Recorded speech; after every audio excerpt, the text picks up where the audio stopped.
ఇగో గిట్లనే అవుతాయి. వీళ్ళని చక్కగా కంట్రోల్ చేయకపోతే ఇట్లాంటివన్నీ మనం చూడాల్సి వస్తుంది. ఇవాళ కాంగ్రెస్ ఈయన చరిత్ర నేను పరిచయం చేయాల్సిన అవసరం లేదు. అంచెలంచెలుగా దేశ ప్రజలే పరిచయం చేస్తున్నారు. ఇన్ఫ్యాక్ట్ దేశ ప్రజల కంటే ఎక్కువ కాంగ్రెస్ నాయకులే కాంగ్రెస్ ఈయన చరిత్ర పరిచయం చేస్తున్నారు. ఇలా కాంగ్రెస్ మినిస్టర్ ఎవరైతే ఉన్నారో షిమ్లాలో ఆయననే ఒక మస్జిద్ విషయంలో మాట్లాడిండు. ఆయన ఏమన్నాడంటే, Himachal rural development minister Anirudh Singh demanded investigation into the mosque construction of Himachal. షిమ్లాలో ఏదైతే మాస్క్ ఉన్నదో అసలు ఇది గైర్ కానూనీ కడుతున్నారు, పర్మిషన్ తీసుకున్నారు 1 ఫ్లోర్కి, తర్వాత 5-6 ఫ్లోర్లు ఎట్లా కట్టినరు అని చెప్పి మాట్లాడారు. ఇన్ షార్ట్ డిస్కస్ చేయాలనంటే ఈ అనిరుద్ సింగ్ అని ఎవరైతే ఉన్నారో ఆయన ఏమన్నాడంటే, ఈ షిమ్లా మస్జిద్ ఏదైతే ఉన్నదో దాని మీద ఒక ప్రోబ్ కావాలని అన్నాడు. ఆయన ఏమన్నాడంటే, ఈ మస్జిద్ కట్టడం వల్ల పెద్ద ప్రయోజనాలు ఏం లేవు, కాకపోతే దొంగతనం పెరిగింది, లవ్ జిహాద్ పెరిగింది, ఆడ మహిళలు తిరగలేని పరిస్థితి ఏర్పడుతున్నది అని చెప్తే, అదృష్టమో దురదృష్టమో మాకైతే అదృష్టం అది, కాంగ్రెసే గాయ గత్తర పెట్టు రుతుంది. ఎందుకంటే కాంగ్రెస్ వాళ్ళే కాంగ్రెస్ గురించి మాట్లాడుతున్నారు. కట్ చేసి సీన్ లోపలికి పోయి చిట్టా అయిపోతే సింగ్ ఏం చేసిండంటే ఇన్వెస్టిగేషన్ డిమాండ్ చేసిండు. అసలు ఈ కన్స్ట్రక్షన్ ఆఫ్ ఏదైతే షిమ్లా మాస్క్ ఉన్నదో సంజావులి మస్జిద్ అని అంటారు దీన్ని. ఇది అసలు కానూనియా గైర్ కానూనియా, పర్మిషన్ ఎంతకు తీసుకున్నారు, ఎన్ని ఫ్లోర్లు కట్టినరు, ఇది ఫ్లోర్లు కట్టిన తర్వాత ఇది ఇల్లీగల్ స్ట్రక్చర్ అవుతుంది కదా అని చెప్పిండు. ఎందుకంటే పర్మిషన్ ఒక్క ఫ్లోర్కి తీసుకొని ఎన్ని ఫ్లోర్లు కట్టిండ్రు అనేది గైర్ కానూనీ అవుతుంది కదా. ఆయన ఏమన్నాడంటే, ఇక్కడ ఇది కట్టిండ్రు కానీ పూజలు చేసుకుంటే మంచిగానే ఉంటుంది కానీ ఇక్కడ ఇల్లీగల్ యాక్టివిటీస్ అవుతున్నాయి.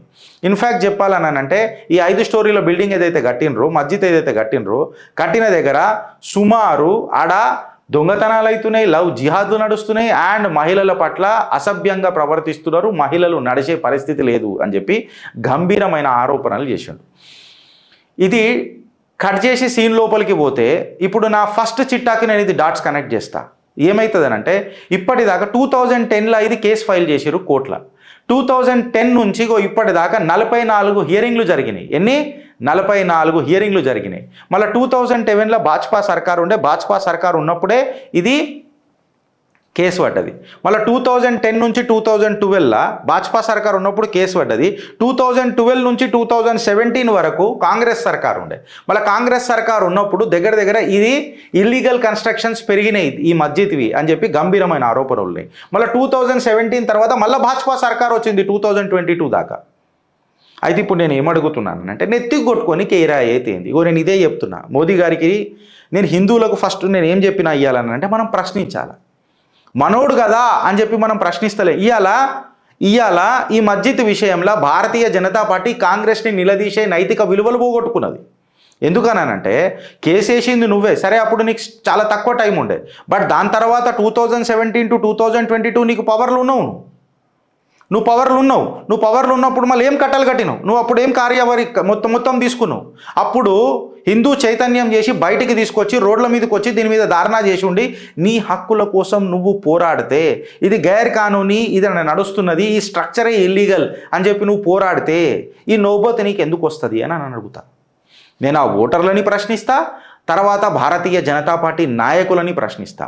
మీరు పవర్లు ఉన్నప్పుడు గాఢమైన నిద్రలుండి పవర్ పోయిన తర్వాత వచ్చి అగో అది జరుగుతుంది, అగో ఇది జరుగుతుంది, ఇగో ఇట్లా జరిగింది అని అంటే ఇక్కడ చూసుకొని కూసోరు. నీ ఇన్ఫ్యాక్ట్ చెప్పాలనంటే ఓటర్ ఏమనుకుంటాడు అప్పుడు అనంటే, నెత్తికి కొట్టుకోనికి ఏ రాయి అయితే ఏంది నాకు అని చెప్పి భావిస్తాడు. నేను ఇవే ప్రశ్నలు వేస్తున్నా. ఈ ప్రశ్నలు మనం అడగాల భారతీయ జనతా పార్టీని. ఎందుకనంటే ఈ సమయమే దాన్ని మనం విలువీయకపోతే అదొక కాలాంతకం అవుతుంది మనకు. ఆ కాలభైరవుడి కటాక్షం మనకు కావాలనంటే నువ్వు కాలాన్ని రెస్పెక్ట్ చెయ్యాలా, లేదా ఆ కాలభైరవుడి ఉగ్ర రూపానికి నువ్వు కాలాంతకం కావాలా. You respect time and time respects you అని అంటారు. ఇప్పుడు నేను చెప్పింది తప్ప ఫ్రెండ్స్? నాకేమన్నా శోక? నేను ఇష్టపడే పార్టీ, నా మనసా వాచా కర్మన నేను నమ్మే పార్టీని నాకు ఏమన్నా రోజు క్లాస్ వీకుడు లేకపోతే టు దట్ మ్యాటర్ ఆ పార్టీ మీద విమర్శించుడు నాకేమన్నా ఇష్టమా? ఇప్పుడు నేను చెప్పింది తప్ప? ఈ కంటెంట్ మీకు తప్ప అనిపిస్తే నన్ను ఉత్కారేంటి? మళ్ళీ ఏం చేసింది భారతీయ జనతా పార్టీ? ఈరోజు ఎందుకు దాని మీద మాట్లాడి? ఇలా కాంగ్రెస్ వాళ్ళు మాట్లాడుతున్నారు ఈ విషయం. మీరు గుర్తుపెట్టుకోరు, కాంగ్రెస్ ఎమ్మెల్యే మాట్లాడుతున్నాడు. ఆడదాకా పరిస్థితులు వచ్చినాయి. ఆడదాకా పరిస్థితులు ఎందుకు వచ్చినాయి? నేను అందుకే అన్నా, వీళ్ళకు వెన్నుపూసలల్లా ఆ జిగరు పోయిందని అంటున్నా భారతీయ జనతా పార్టీ వాళ్ళకు. మీరు ఎన్ఆర్సీ ఇంప్లిమెంట్ చేసి సిఏ అప్పుడే ఇంప్లిమెంట్ చేసిన ఉంటే ఢిల్లీలు ఉన్నాయి అని చెప్పి సైన్ బాగా మనం ప్రోత్సహించినాం. సరే మనకి మన సీట్లు వచ్చినాయి, ఆడ కూడా 4-5 సీట్లే కదా, ఎంపీకి కట్టలు కట్టాం మనం. నేనేమంటా అంటే భారత్ కా ఖిలాఫ్ తో భారత్ కా ఖిలాఫ్ తో పార్టీ కా ఖిలాఫ్, పార్టీ కా ఖిలాఫ్ చలేగా, పార్టీ కా భారతీయ జనతా పార్టీ నువ్వు ఏమనుకుంటావు అనుకో, బట్ నువ్వు భారత్కి ఖిలాఫ్ పోతున్నావు, నీ ఆలోచనలే గట్ల పడైనాయి కదా. ఇప్పుడు తమిళనాడులో కూడా ఉన్నాడు, నాకు సపరేట్ దేశం తమిళనాడు కావాలంటే అమ్మ కాలు మీద కాలు పెట్టి చీర పడేయాలి నా కొడుకులని, దేశానికి విరుద్ధం దేశాన్ని విడగొడతానంటే, దేశాన్ని చీలికలు చేస్తానన్ను నన్ను ఆయన ఎందుకు బతకనియాల? సెడిషన్ లాస్ పెట్టాలి వాళ్ళ మీద,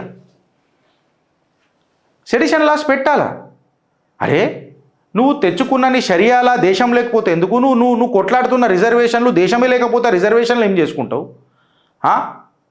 నువ్వు ప్రగతి భారత్ అని చెప్పి గర్విస్తున్నావు, ఆ భారతే నీకు 4 ముక్కలు అయిపోతే నీ గర్వం ఏమున్నది, నా గర్జన ఏమున్నది? ఒకసారి మీరు ఆలోచిస్తారా అని అడుగుతున్నా. ఈ మాట నేను ఎందుకు అంటున్నానంటే కర్ణాటకలో గదే జరిగింది, కర్ణాటకలో గదే జరిగింది.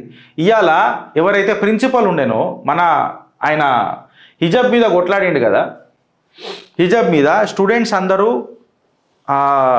హిజాబ్ ఎందుకు స్టూడెంట్స్ అందరూ నార్మల్ స్టూడెంట్స్ లెక్క రావాలని చెప్పి కొట్లాడారు కదా. ఇదే ఎస్డిపిఐ ఏదైతే ఉన్నదో ఇస్లామిక్ ఆర్గనైజేషన్, పీడిఐదో పీడిఎఫ్దో అని అంటారు కదా, ఈ ఇస్లామిక్ ఆర్గనైజేషన్ చెప్పినందుకు ఆయన అవార్డు గుంజుకున్నారట. మళ్ళీ ఈ సిద్ధరామయ్య సర్కార్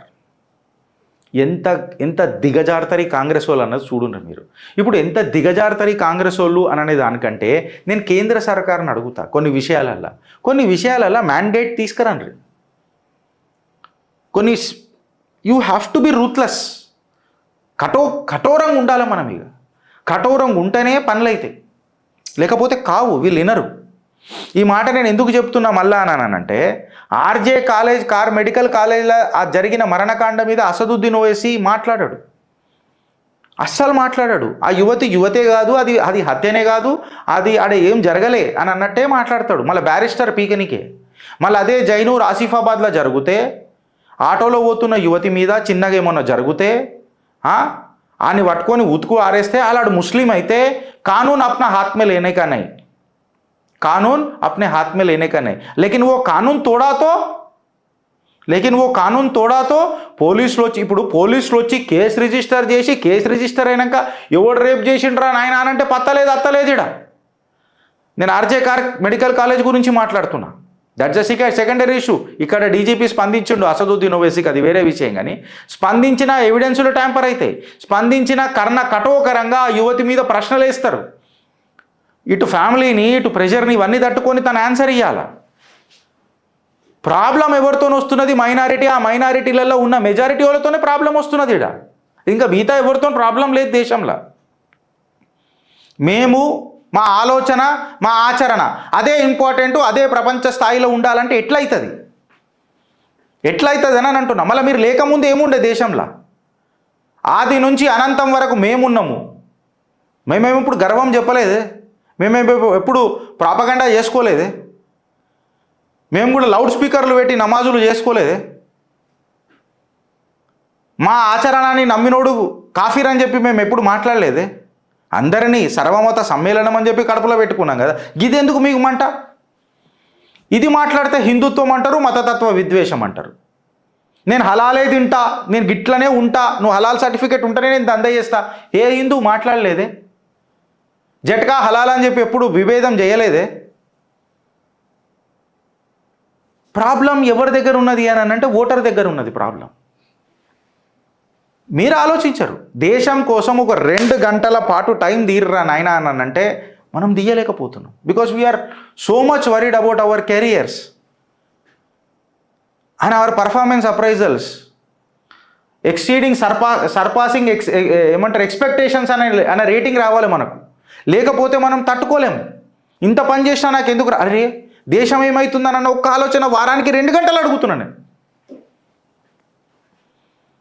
ఐఎమ్ నాట్ సేయింగ్ మీరు ఒక సన్యాసి అయిపోయి అసెటిక్ అయిపోయి కుటుంబాలను విడిచిపెట్టారు పిల్లలకు పట్టించుకొని నేను అంటలేను. ఉన్న వారం రోజులలో 2 గంటలు భారత్ కోసం ఆలోచించుర్రి, లాజిక్గా ఆలోచించుర్రి. ఎవడైతే తప్పు మాట్లాడుతాడో వాని లాగులు కూడా తీయండి. మళ్ళీ అసదుద్దీన్ ఓవైసీకి ఎందుకు కనబడతలేదు? ఈడ మాత్రం కానూన్ హాత్మే నైలేనా అని మాట్లాడతాడు. మళ్ళీ ఆర్జే కార్ హాస్పిటల్ ఎందుకు మాట్లాడతాడు? మమతా బెనర్జీ నువ్వు ఏం బిక్తున్నావు ఒక్క మాట నన్ను అన్నాడా? ఈ దోగులాపన మాట్లాడేటోళ్ళు నాయకులని చేస్తారు మీరు. మనం ఏం చేయలేము అసదుద్దీన్ ఓవైసీని, గెలుస్తాడులే. ఇప్పుడు నాకు ఈయనే భారతీయ జనతా పార్టీతో ప్రాబ్లం వస్తుంది. మీరు రోహింగ్యాలు వస్తారు, రోహింగ్యాలని పెంచి పోషిస్తారు. అసలు ఫేక్ ఓటర్లను తీసినా కొన్ని కాన్స్టిట్యున్సీలు మనం గెలుస్తుండేనా? ఫేక్ ఓటర్లను నాకు ఈయనే భారతీయ జనతా పార్టీతో లొల్లి అవుతుంది. వాళ్ళ 10 సంవత్సరాలు మోదీజీ ఉన్నావు, आपको घर में घुसने के लिए आता है, हमारे दिलों में आज घुसो అని చెప్పి నేను ప్రతిసారి మిమ్మల్ని ఎందుకు విమర్శిస్తున్నానంటే కేవలం ఫేక్ ఓటర్ ఐడీలు తీసేసిన కొన్ని కాన్స్టిట్యున్సీలు భారతీయ జనతా పార్టీ గెలుస్తుంది సార్. గజ్జయ్యనీకి కూడా మనం అంటే ఇప్పుడు ఎట్లుంటుంది అని అంటే ఇక మనది ఏమంటారు, బాధ ఉంటేనే సంతోషానికి విలువ, ఎండ ఉంటేనే చలికి విలువ, కరువు వస్తేనే వర్షానికి విలువ అని అంటే ప్రతిసారి మనం పాపాన్ని పెంచి పోషిద్దామా పుణ్యం పరిచయం దానికి? అప్పుడు కల్కి అవతారం మనకు పాపం ఎందుకు అవుతుంది? పుణ్యమే అవుతుంది కదా. ఆ టైంలో కల్కిని పక్కకు పెట్టుకొని మాట్లాడాల్సి వస్తుంది కదా. కలియుగంలో ఉన్నాం సార్. కార్యాచరణ కటక్మనైపోవాలి. విష బీజాలు నాటుతున్నారు దేశంలో, మనమేమో పేషెన్స్గా పోతున్నాం. అక్కడ డ్రోన్ అటాక్ అయింది మణిపూర్లో. ఫస్ట్ ఎవర్ టైం భారత్లో ఒక డ్రోన్తో అటాక్ చేసిరంటే అలా శిక్షణ అయితే ఖతర్నాక్ అయింది, అలా ఫండింగ్ ఎంత ఖతర్నాక్ ఉన్నది. 16 నెలల నుంచి మనం చేస్తున్నాం. మీ మౌనం మణిపూర్ మంటలు ఆపదు అని అందుకే నేను కథనం నడిపిన. దీనికి బాధ్యతలు ఎవరు తీసుకోవాలని అంటే ఓకే, మీరు చర్చలు జరిపి డైలాగ్ చేసి వాళ్ళతో ఖతం చేద్దామని అనుకున్నారు, మంచిదే. వాళ్ళు వినకపోతే ఏం చేస్తాం? అని అంటే గీడనే నాకు భారతీయ జనతా పార్టీతో లొల్లి స్టార్ట్ అవుతుంది. కాదు మాకు తెలుసు అని మీకు తెలిసింది మీకు ఉంటుంది సార్, మళ్ళీ మాకు కనిపించేది మాకు ఉంటుంది కదా ప్రజలకు. ఒక కార్యకర్త ఆవేదన వ్యక్తం చేస్తున్నా, కార్యకర్తల మనోబలం గట్టిగా చేయడానికి ప్రయత్నం చేస్తున్నా. జో దిక్తా హే వహీ బిక్తా హే. మోదీజీ పర్సెప్షన్ ఈజ్ రియాలిటీ ఇంగ్లీష్లో అంటారు. జో దిక్తా హే వహీ బిక్తా హే. జబర్దస్త్ బండి ఉంటుంది, ఫోర్స్ గుర్కా అని అన్నది ఒకటి బండి చెప్తున్నా. జబర్దస్త్ బండి అది, మర్సిడీస్ బెంజ్ ఇంజన్ ఉంటుంది అలా. మనం కొంటామా? ఎందుకంటే రోడ్ల మీద కనబడాయి. జో దిక్తా నయ్యే ఓ బిక్తా నయ్యే, సింపుల్. కనబడాలా మన కార్యాచరణ, ఇప్పుడు కనబడాలా.